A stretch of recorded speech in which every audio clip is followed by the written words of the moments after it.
정치 맞수다 시작하겠습니다. 진수희 전 보건복지부 장관, 최재성 전 청와대 정무수석과 함께하겠습니다. 어서 오세요. 안녕하세요. 안녕하세요. 윤석열 대통령이 어제 최상병 특검법에 대해 거부권을 행사했습니다. 우선 정진석 대통령실 비서실장의 발언 들어보고 얘기 나눠보겠습니다. 우리 헌법상 삼권 분립 원칙을 지키기 위한 국회의 헌법적 관행입니다. 야당이 일방적으로 처리한 이번 특검 법안은 이처럼 여야가 수십 년간 지켜온 소중한 헌법 관행을 파기하는 것입니다. 또한 삼권 분립 원칙상 특별검사에 대한 대통령의 임명권이 실질적으로 보장되어야 합니다. 이번 특검 법안은 특별검사 후보자 추천권을 야당에게만 독점적으로 부여하여 대통령의 특별검사 임명권을 원천적으로 박탈하고 있습니다. 행정부의 권한을 과도하게 침해하는 이 법에 대해서는 국회에 제의를 요구하지 않을 수 없습니다. 네, 정진석 실장의 발언 들어보셨는데 하나하나 조금 짚어보겠습니다. 여야 합의 없이 통과된 특검 법안이 없다. 맞습니까?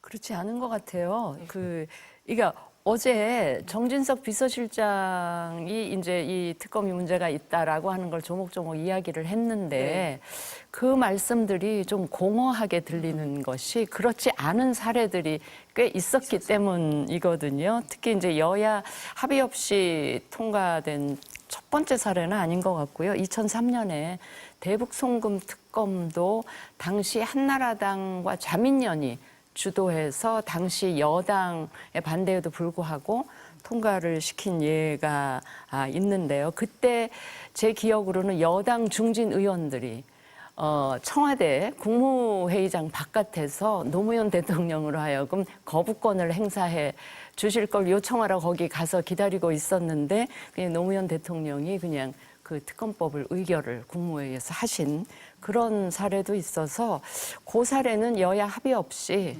당시 야당이 주도해서 통과시킨 사례도 있긴 있죠.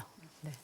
맞죠? 네, BBK도 사실은 합의가 안 된 거거든요. 네. 근데 당시 이명박 대통령이 수용 의사를 밝혔지, 그 당시 이제 국민의힘 전신당에서 그것을 합의하고 이랬던 거는 아니고요.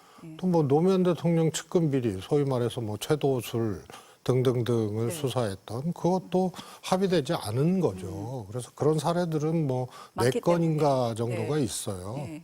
이런 주장은 맞지 않다. 그럼 두 번째, 수사 중인 사안에 대해서는 특검을 한 적이 없다. 맞습니까? 수사 중인 사안에 대해서 특검을 한 대표적인 사례가 윤석열 대통령이 수사팀장으로 참여를 했던 최순실 국정농단 특검이 대표적인 사례입니다. 그리고 총 6건 정도가 수사 중에 특검을 한 그런 사례가 되고요. 수사 개시 전에 한 것도 있고 또 수사 끝나고 한 것도 있죠. 그래서 수사 중에 한 사례는 한 6건 정도가 있습니다. 좀 기억나시는 거 있으세요, 장관님? 비슷한가요? 수사 중인 사안 드루킹 특검도 제가 보기에는 기억하기에는 네. 그런 경우에 네. 해당이 되고요. 네. 두 분 다 기억하시기에 그러면은 그런 사례는 여러 건 있었다라는 거고. 네. 아니, 다음으로. 대표적인 사례가 대통령이 대통령이 특검에 수사팀장을- 참여했던 네. 이 수사팀장이었던 그 그 사건이 사례가 대표적인 있는데 거예요. 왜 이렇게 얘기를 하느냐라고 아마 지금 공수처가 수사 중인 사안은 사안으로서는 처음이다. 초일 수도 있죠. 네. 네. 또 하나, 그럼 이번에는 야당이 사실상 특검 임명권을 갖는 것이다. 전례가 없었습니까? 그것도 전례가 있죠. 제가 기억하는 전례는 이명박 대통령 임기 말 부분에 내곡동 사저 관련한 특검이 있었습니다. 그때도 이제 그게 대통령하고 직접 관련된 사안이다 보니 대통령이 임명하는 것보다는 야당이 2명을 추천해서 그 중에서 대통령이 선택하도록 그렇게 해놔서 처음에는 당시 이제 여당이 엄청 반대를 했었어요. 그런데 당시 이명박 대통령이 그걸 수용을 하신 거예요. 그래서 야당이 임명권을 가진 사례가 있었죠. 네. 제 기억으로는 이제 3번 정도. 3번 정도 있었다. 예. 우선 지금 말씀드렸던 윤석열 대통령 수사팀장으로 팀장, 참여했던 당시, 예. 최순실 국정농단 특검도 국민의힘을 제외하고 다른 당이 추천을 했던, 그래서 이제 박영수 특검이 네. 추천이 됐던 사례이고요. 그다음에 내곡동 이명박 대통령 내곡동 사저 특검도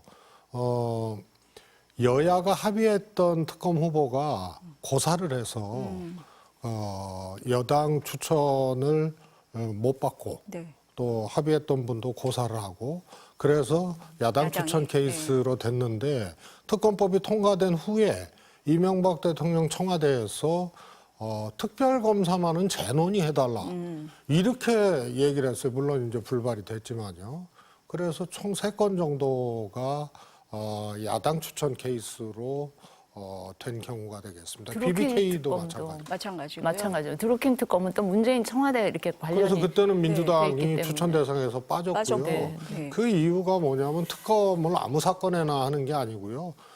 주로 권력이- 권력형, 그렇죠. 그다음에 권력의 정점에 있는 이런 분들이 하기 때문에 야당이 주로 특검을 추천을 주장을 하게 하고 되고 추진을 운영을 하잖아요. 하게 되고, 예. 그러다가 보니까 이것이 권력 핵심부라든가 여권 핵심부 혹은 대통령이나 대통령 주변 이렇게 가게 되면은 여당 추천의 특별검사가 그 사건을 지휘해서 수사를 한다는 것이 논리적으로나 상황적으로 맞지 않는 않죠. 부분이 많다. 네.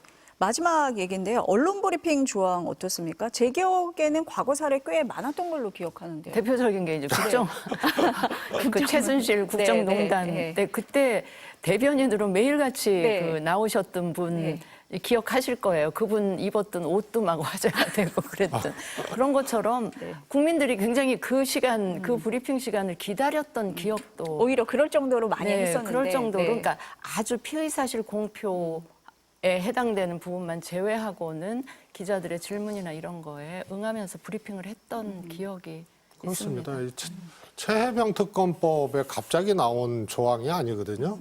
그래서 그거는 최순실 국정농단 특검 때 또 그랬고요. 해당 특검법에 조항이 아예 있었습니다.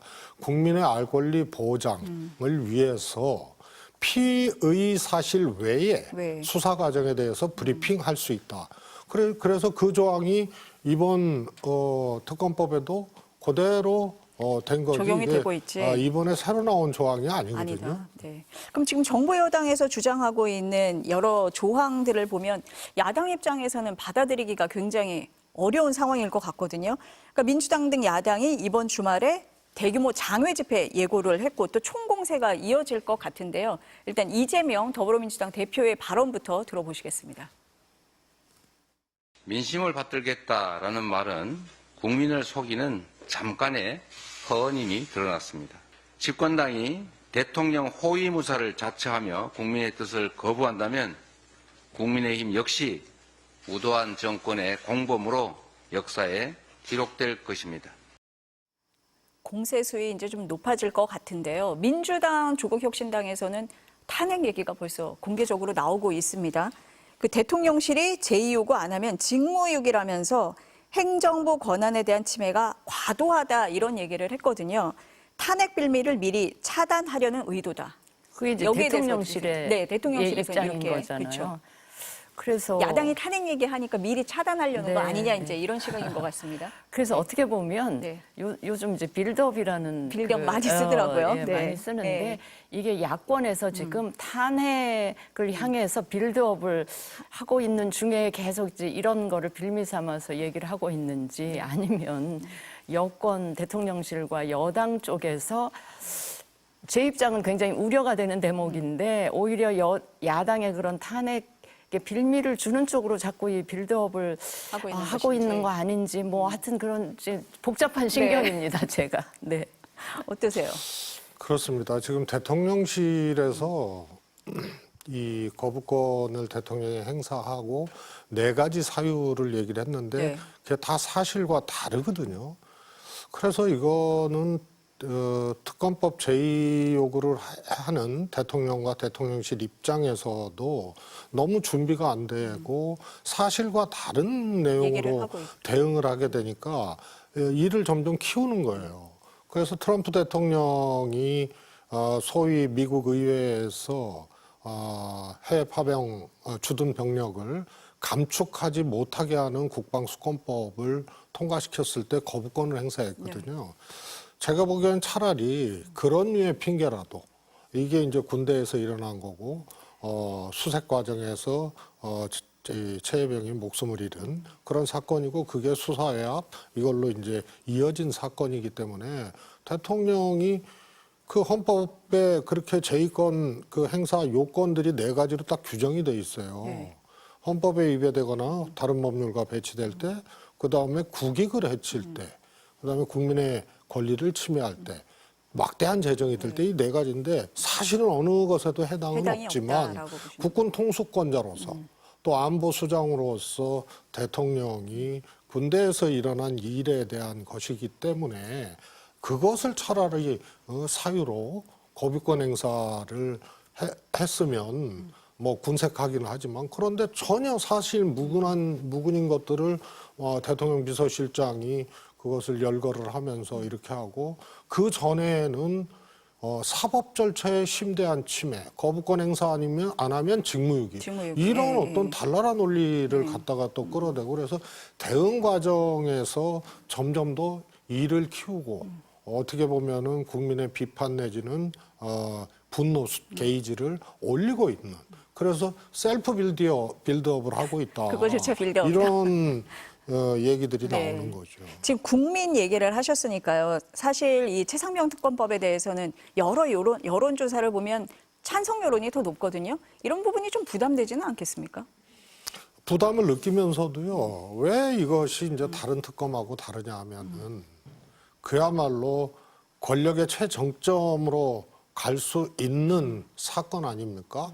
소위 대통령의 경로로부터 시작된 외압 사건이냐 이런 것을 규명하고 수사를 하기 위한 이 특검이잖아요. 그래서 이것은 대통령 주변이나 대통령 외에 다른 권력의 이 상층부에 있는 사람들이나 이 사람들로 끝나는 그런 문제를 넘어서는 문제이기 네. 때문에 이거는 그야말로 권력 충돌이거든요.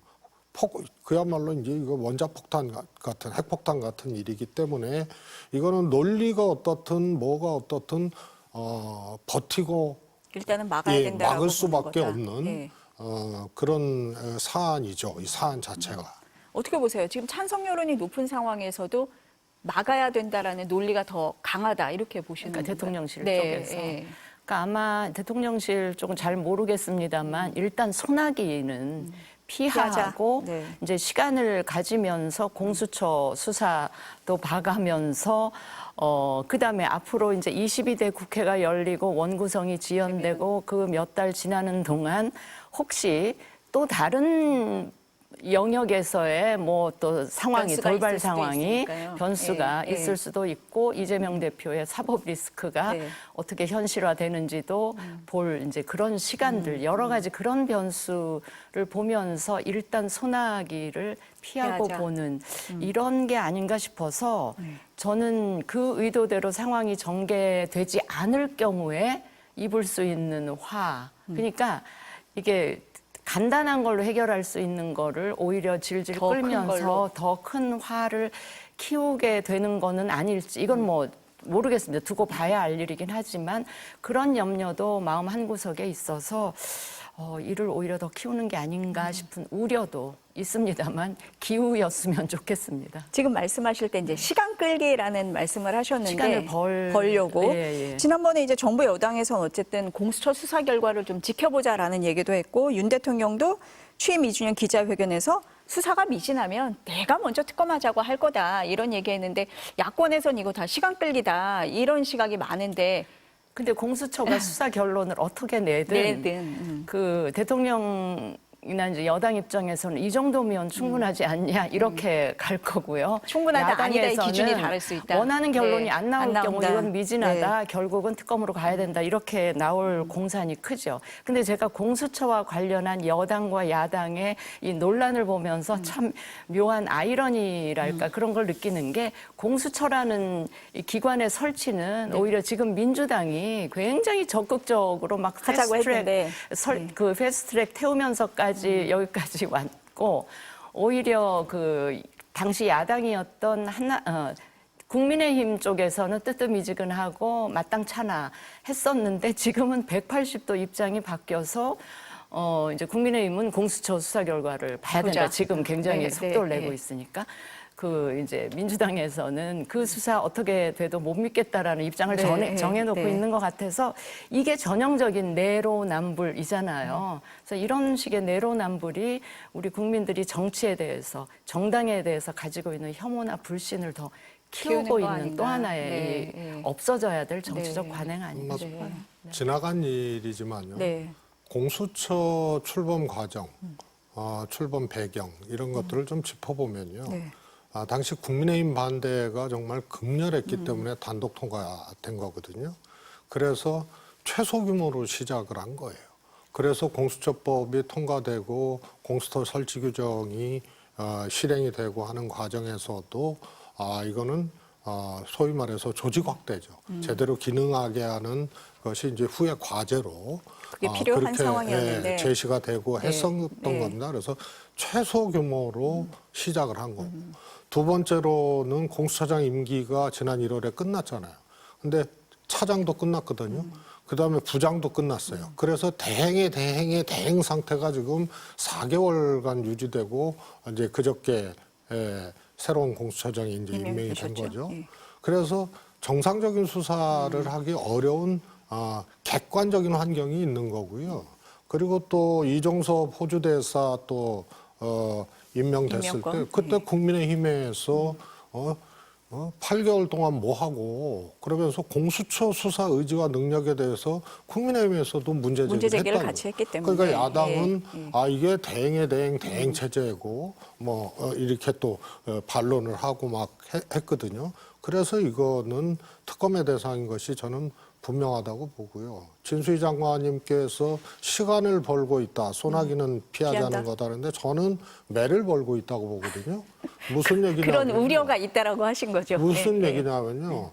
만약에 21대 국회 마지막 국회에서 재의결이 안 된다. 그러면 22대 국회로 넘어갈 거 아닙니까? 그런다고 이게 바로 특검이 상정되는 게 아니에요.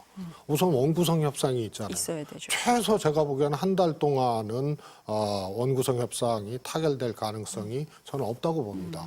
그러면은 임시국회를 소집해서 7월 달에 국회를 해야 되고 그때 특검법이 상정된다 하더라도 단독 처리하고 뭐 한다 그러면 그 과정이 또 있거든요. 그러면 몇 달이 그냥 가는 거예요.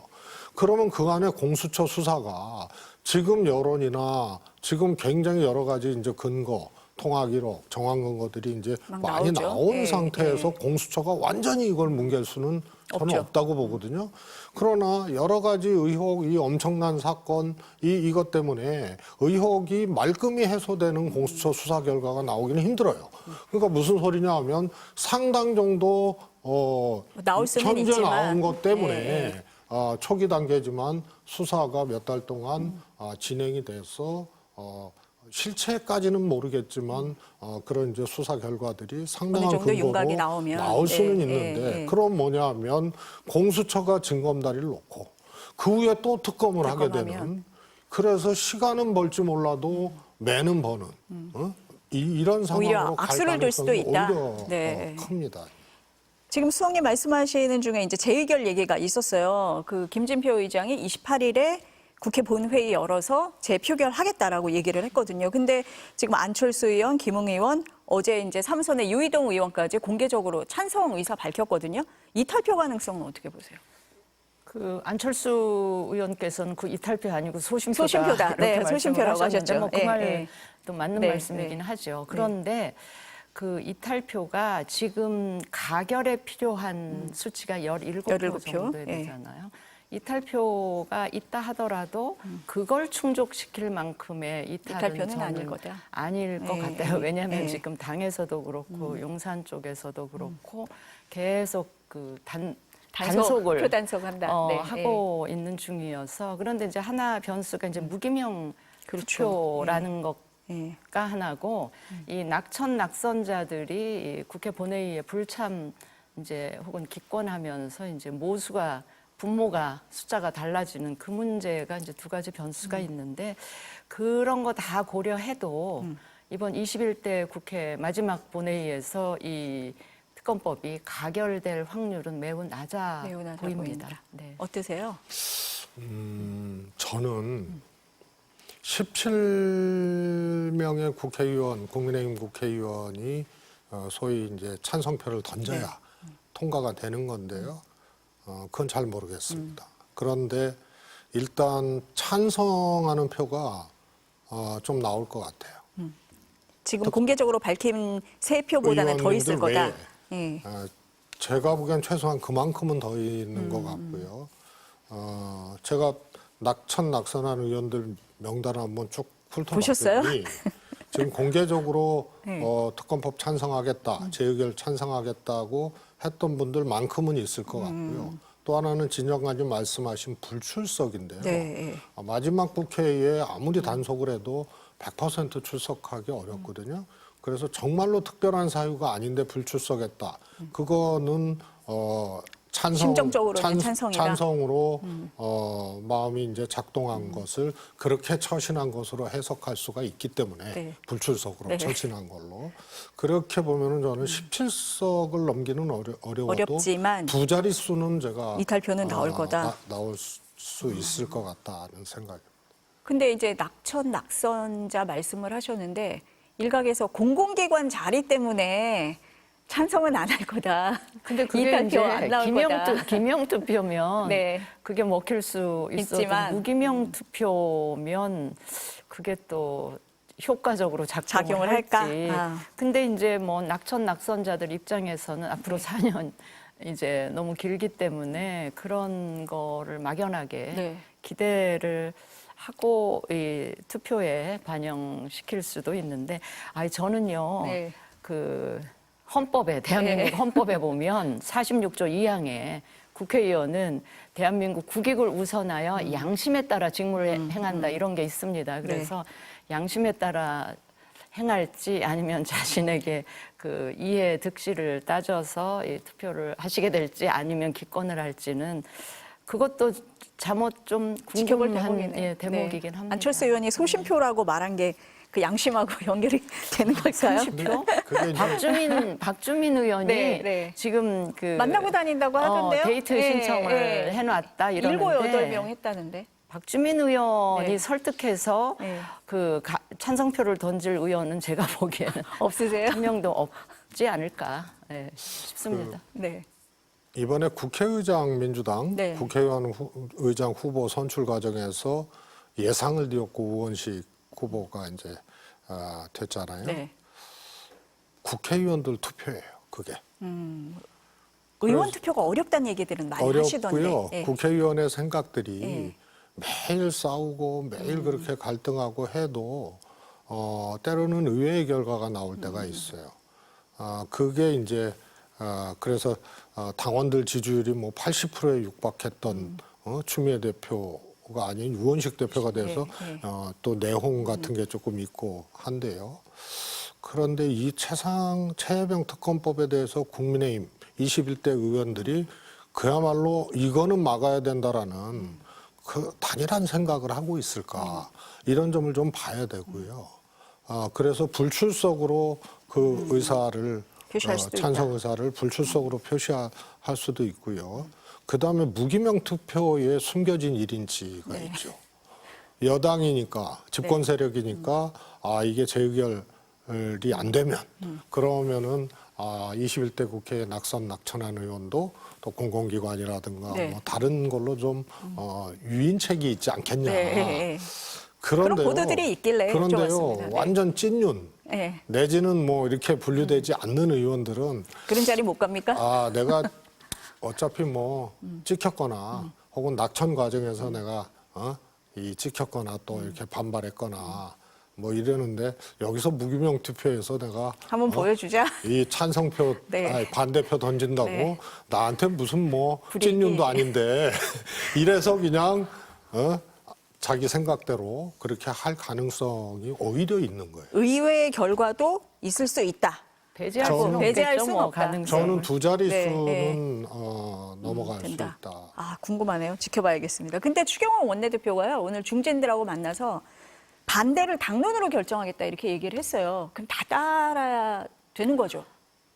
아니 뭐 꼭 그렇지는 않죠. 왜냐하면 그렇진 그래서 않아요? 제가 네, 그 저 헌법 46조 네, 2항 말씀을 드린 건데, 그러니까 당헌 당규에 당론을 따르도록 해놨어도 네, 네. 그게 그 얼마나 강한지는 강력한 네.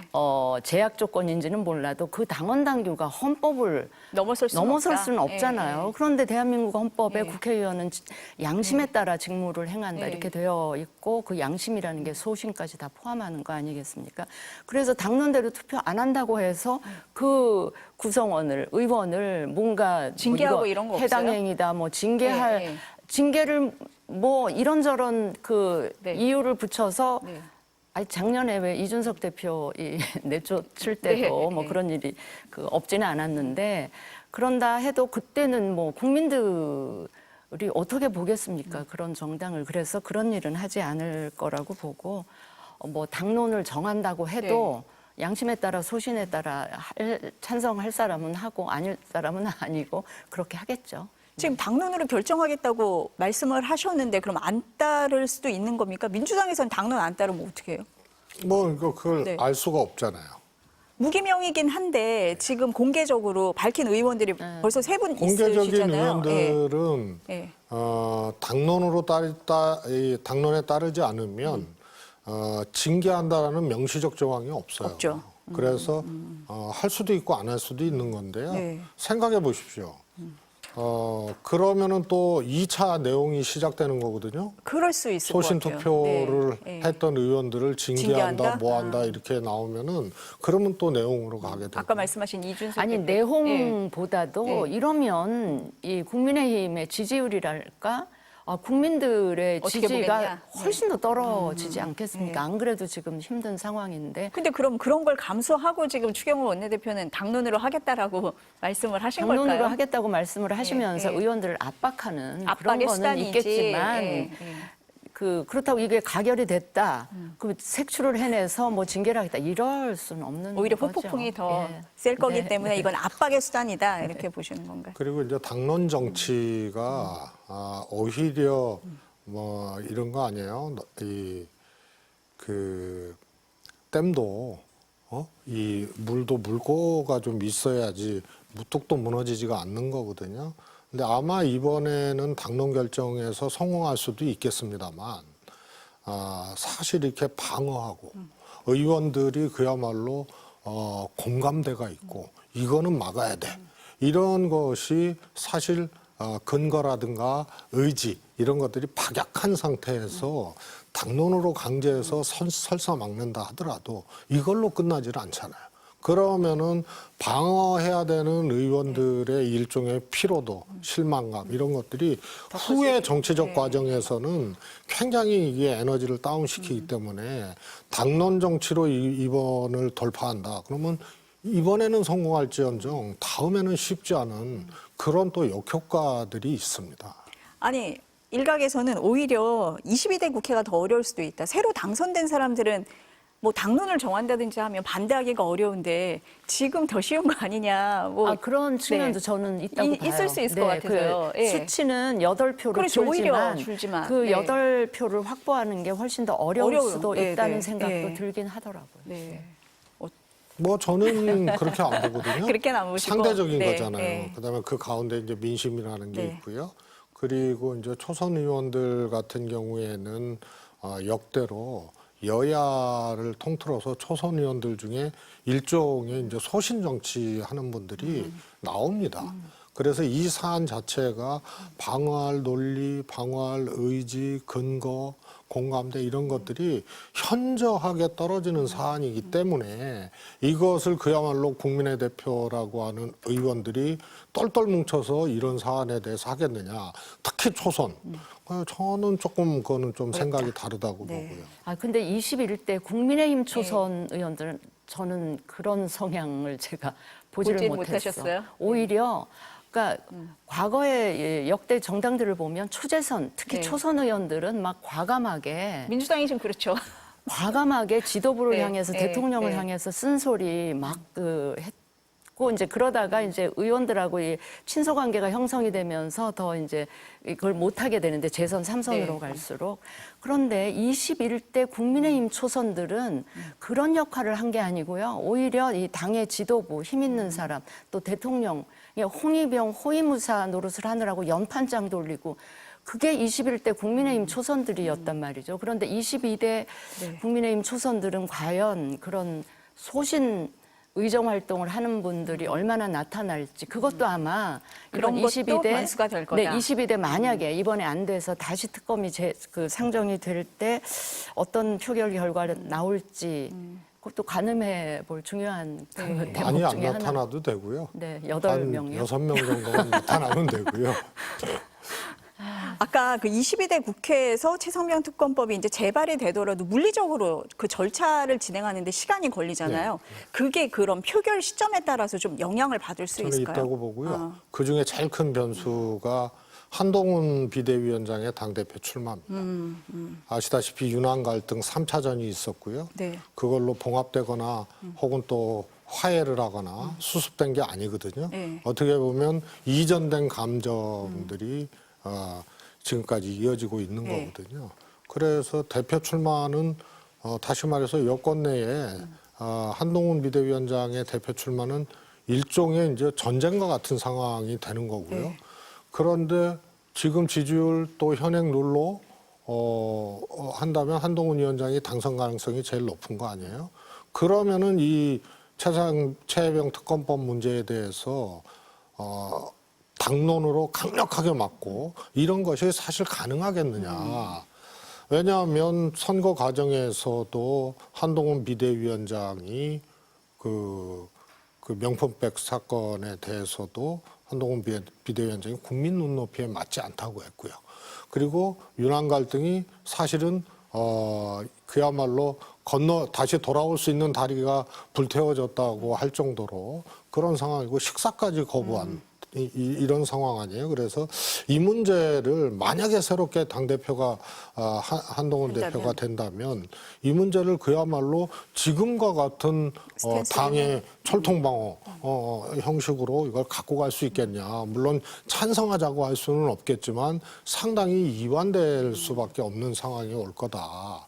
이런 점에서 저는 시간이 바로 특검이 22대 때 상정되지 않고 원구성도 좀 늦어지고 이래서 몇 달 동안의 이제 시간들이 있다면 그 안에 전당대회가 이루어지고 또 민심은 뭐 여전히 이거 해야 된다라고 할 거고 그러면은 제가 보기에는 뭐 훗날의 일이지만 여당이 이 일종의 이제 관리 능력을 아주 잘 발휘해서 이 문제를 뛰어넘기 어려운 상황 이런 것이 정치적으로 맞물려서 올 수가 있다 이런 생각이죠. 그 당대표에 따라서 조금 달라질 수 있다고 보세요? 어떠세요? 장관님? 그럴 수 있다고 보고요. 저는 한동훈 그 위원장이 지금 전대 출마 여부를 결정하는 중요한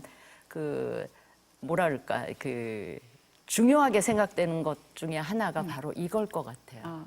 그러니까 나올지 말지를 말지도 아니 그러니까 나온다고 결정하는 나와야, 과정에도 이 최혜병 특검법에 관한 본인의 스탠스 많이 물어볼 거잖아요. 많이 기자들이 물어보겠죠. 어떻게 그 생각하냐고. 스탠스를 명확하게 결정을 한 후에 전대 출마 의지를 밝혀야 전대 출마 선언을 하게 되면 바로 그런 문제부터 그 언론에서 네. 질문을 시작을 하지 않겠습니까? 네.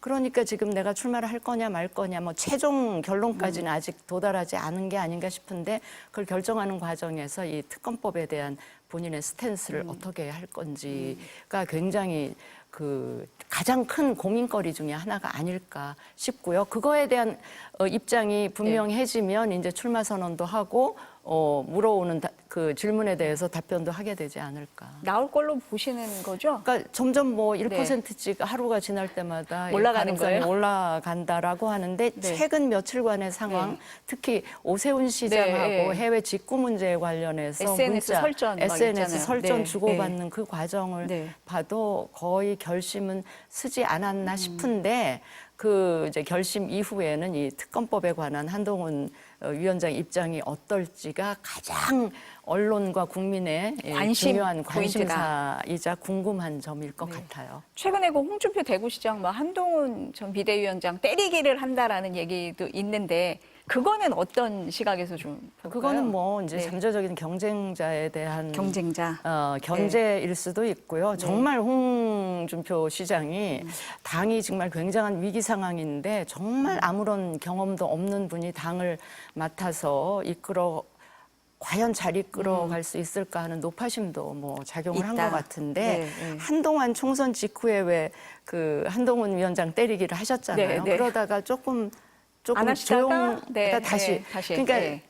초장에 막 네. 때리기를 할 때는 나오지 말라는 전대출만 안 된다는 네. 이야기를 하시다가 이제 나오는 상황으로 점점 가니까. 가는 것 같으니까 네, 네. 다시 이제 때리기 하시는 거 아닌가 싶은데 뭐 두 가지 마음이 있을 겁니다. 정말 당을 걱정하기 때문에 경험 없는 당대표가 당을 이끌면 안 되겠다는 당에 대한 그 걱정 그런가 하면 이제 미래 이제 잠재적인 경쟁자에 대한 견제 뭐 두 가지가 다 있으시겠죠. 않을까? 네. 더불어민주당 얘기 좀 해볼게요. 그 퇴임을 앞둔 김진표 국회의장이 더불어민주당의 최근 상황을 비판하는 이런 발언을 좀 하셨거든요. 먼저 들어보실까요? 당의 명령에 절대 복종하지 않으면 큰 폐륜화가 되는 것처럼 수박으로 그것도 뭐 왕수박, 뭐 중간수박 이렇게 평가하는 그런 식의 작은 정치로 갔는데 이것은 대의민주주의의 큰 위기다. 진보정당의 당내 민주주의가 자꾸 약해지다가 지금은 국민들이 그걸 찾을 수가 없습니다. 항상 당대표와 그다음에 당 지도부의 지시와 결정만 있습니다. 이제 국회의장 후보 선출 둘러싼 후폭풍 얘기하는 것 같은데요. 어떻게 들으셨어요, 선생님? 뭐 어느 당이나 네. 사실은 이제 저 문제에 직면하면 이런저런 이제 소리들이 나오게 돼 있고요. 관점도 나오게 돼 있죠. 저는 김진표 의장님의 저 말씀에 100분 공감을 합니다. 저도 전적으로 네. 공감하고요. 네. 아마도 민주당 내에도 그 김진표 의장 말씀에 공감하는 의원들 굉장히 많으실 거라고 보고요. 하여튼 저 국회의장님 퇴임하시면서 저 말씀하시는 거를 그냥 꼰대 말씀 정도로 치부하면 안 된다. 된다. 네. 저 굉장히 전 새겨 들어야 될 그런 대목이다 이런 말씀을 드립니다만 지금 민주당의 이 추미애 그 국회의장 후보 탈락 이후에 벌어지고 있는 그 당원들의 탈당 행렬이라든지 당원들의 이 그 분노가 막 표출되는 이런 걸 보면서 정말 그거에 이제 오히려 영합하는 식의 민주당 지도부의 대응, 당원권을 강화한다든지 이런 대응 방식은 오히려 그 김진표 의장님이 걱정하신 이 상황을 더 안 좋은 쪽으로 심화시키는 것 같아서 좀 걱정입니다. 저는 당원이나 적극 지지자들은 그럴 수 있다고 봐요. 그렇지 않습니까? 그리고 적극적으로 의견을 개진하고 싶어 하고 개진하고 또 뭐 네, 행동하고 네, 뭐 안 되면 화나고 그렇게 할 수도 이럴 있다. 네. 수 있다고 봐요. 그게 꼭 팬덤 뭐 이런 것이 아니고요. 과거에도 훨씬 더 폭력적인 방식으로 의사 표현하고 주장을 했던 당원들이 있거든요. 민주당도 뭐 당사에 막 이렇게 점거를 그랬죠. 한다거나 네, 돌멩이 네, 던지거나 네. 강목을 휘둘리거나 뭐 이런 일도 과격한 경우도 있었는데요. 있었죠. 네. 저는 일단은 말로 하는 거잖아요. 말과 의사를 적극적으로 개진하는 거다. 표현하는데 네, 그 강도가 세고 네. 방식이 썩 이렇게 와닿지 않는 방식이기 때문에 그런 것인데요. 더 큰 문제는 정치인이 그것에 뇌동해서 그대로 이 강성 지지자들이 가리키는 방향대로 가고 또 그렇지 않으면 거기에 내동해서 이번 국회의장 선거 결과를 놓고도 사과를 하고 그래서 또 분란을 만들고 이런 것도시 저는 더 큰 바람직하지 문제라고 않다. 보고요. 네. 또 소위 말해서 그런 강성 지지자의 지적받는 의원들도 예를 들어서 뭐 이재명 대표는 그 강성 지지자들하고 손 떼고 그걸 분명히 하라 이런 것도 사실은 어울리지 않는 얘기예요. 왜냐하면 스스로들도 기분 나쁘죠. 뭐 문자 폭탄 받고 비난 나고 수박 취급당하고 그러나 그거는 책임 있는 정치인들이 아니고 당원들이 적극적인 당원들이 그렇게 의사표시를 한 것이고 당한 거거든요. 그런데 이거를 뭐 팬덤하고 결별해야 된다. 그렇지 않으면 당신 정치는 잘못된 거다. 이런 식으로 얘기하는 가는 것도 거는 저는 그것도 큰 과하다. 문제라고. 아니 근데요 물리적 폭력이 아니고 언어라 그래서 문제가 덜하지는 저는 않다고 봐요. 물리적 폭력 이상으로 최근에는 그 언어가 가지는 이 폭력적인 게 사람들한테 굉장히 마음의 상처를 많이 줄 수가 있기 때문에 저는 그런 이거 부분에 거의 대해서도 그래서 제가 말씀드렸잖아요. 범법적인 행위면은요, 법률로 처분을 하면 되거든요. 그런데 범법적이지가 않아요. 그런데 언어폭력이라든가 이런 언어폭력적 방식으로 하게 되면 굉장히 기분 나쁘고, 그렇죠. 상처죠. 그런데 그것에 정치인들이 이 정치가 옳으냐 그러냐 당신이 같이 왜 막 손대라는 하는 거는. 것도 문제고 네. 일종의 제가 보기에는 그것에 감정을 느껴서 정치를 하는 것도 잘못된 거고 그것에 어떻게 보면 올라타서 정치를 하는 거는 저는 더 잘못된 거라고 보는 거죠. 그다음에 아까 그 홍준표 대표님은요 아주 간단한 공식이 있어요. 어떤 공식이죠? 홍준표 시장님이 직격한 사람들 있잖아요. 여기를 다 빼고 보면은 다 했어요. 나경원 수양버들 같다. 이미지 정치만 했다. 뭐 한동훈, 원래 다 공격하신다? 유승민 네, 뭐 다 네. 했습니다. 네. 다 빼고 나면은 네. 차기 대권 후보는 홍준표 홍준표만 시장님이 없는 거예요. 본인만 그런 차원에서 남는다? 이해하시면 될 것 같습니다. 마지막으로 저기 수석님한테 김경수 전 지사 얘기 좀 여쭤볼게요. 만나보셨어요? 아니요.